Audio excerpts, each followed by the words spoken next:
Situation room కు Trump. ఇరాన్లో ఏదో పెద్ద ఘటనే జరగబోతుంది.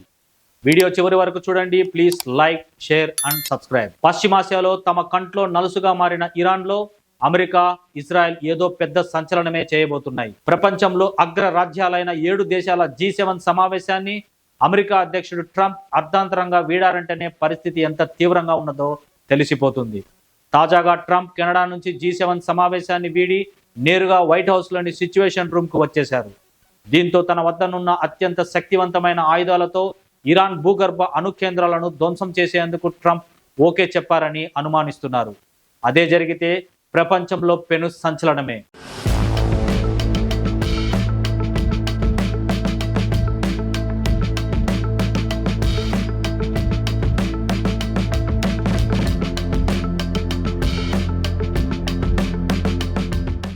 ఇప్పటికే ఇరాన్ రాజధాని టెహ్రాన్ ఎయిర్ స్పేస్ ను అధీనంలోకి తీసుకున్నట్లు ఇజ్రాయెల్ ప్రకటించింది. మరోవైపు టెహ్రాన్ ను ఖాళీ చేసి వెళ్లిపోవాలని ట్రంప్ ఆ నగర ప్రజలను హెచ్చరించారు. అంటే అర్థం అమెరికా, ఇజ్రాయెల్ కలిసి ఏదో భారీ దాడి చేయనున్నట్లు స్పష్టమవుతుంది. ఇరాన్ లోని 2 అణుశుద్ధి కేంద్రాలు నతాంజ్, ఫార్గో ఇవి భూగర్భంలో అత్యంత లోతులో నిర్మించినవి.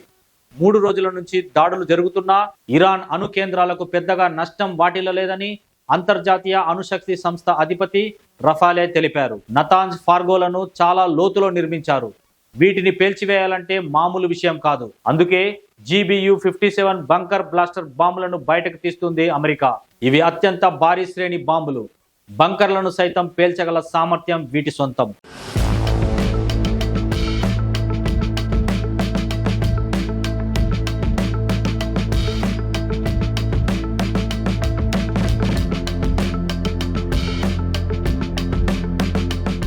ఫార్గో 60% పైగా యురేనియంను శుద్ధి చేయగలదు. అంటే దాదాపు అణుబాంబు తయారీకి దగ్గరగా ఉన్నట్లే. 2 ఏళ్ల కిందట అంతర్జాతీయ అణుశక్తి సంస్థ ఇక్కడ 87% పైగా యురేనియాన్ని శుద్ధి చేసినట్లు గుర్తించడం గమనార్హం.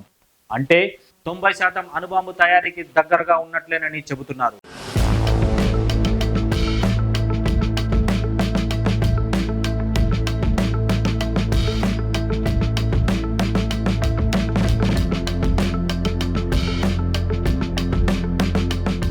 ఫార్గో ఎక్కడో పర్వతాల్లో ఉంది. దీనిని ధ్వంసం చేయాలంటే సాధారణ బాంబులతో కాదు. మరోవైపు ఇరాన్ అణుబాంబు తయారీని ఆపాలంటే ధ్వంసం చేయడం అమెరికా, ఇజ్రాయెల్లకు ప్రథమ కర్తవ్యం కానుంది. అందుకే ట్రంప్ G7 సమావేశాన్ని వీడి సిచ్యువేషన్ రూమ్ కు వచ్చినట్లు తెలుస్తుంది. ఇక్కడి నుంచే ఇరాన్ అణుశుద్ధి కేంద్రాలపై దాడులకు ఓకే చెప్పనున్నట్లు సమాచారం.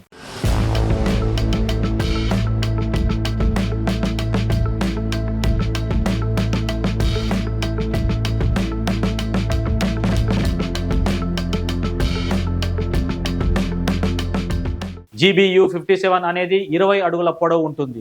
దీని బరువు 13,600 కిలోలు. అమెరికా B-2 స్పిరిట్ బాంబర్లతో మాత్రమే వీటిని ప్రయోగించే ఛాన్స్ ఉంది. ఇప్పటికే 5 యుద్ధ విమానాలను పశ్చిమాసియా సమీపంలోని డియాగో గార్సియా బేస్ కు పంపింది. ఇక తాను కాల్పుల విరమణ కంటే పెద్ద పని మీదనే G7 వీడినట్లు ట్రంప్ ప్రకటించడం ఇరాన్ పై అమెరికా, ఇజ్రాయెల్ పెద్ద పనే పెట్టుకున్నట్లు స్పష్టం చేస్తుంది.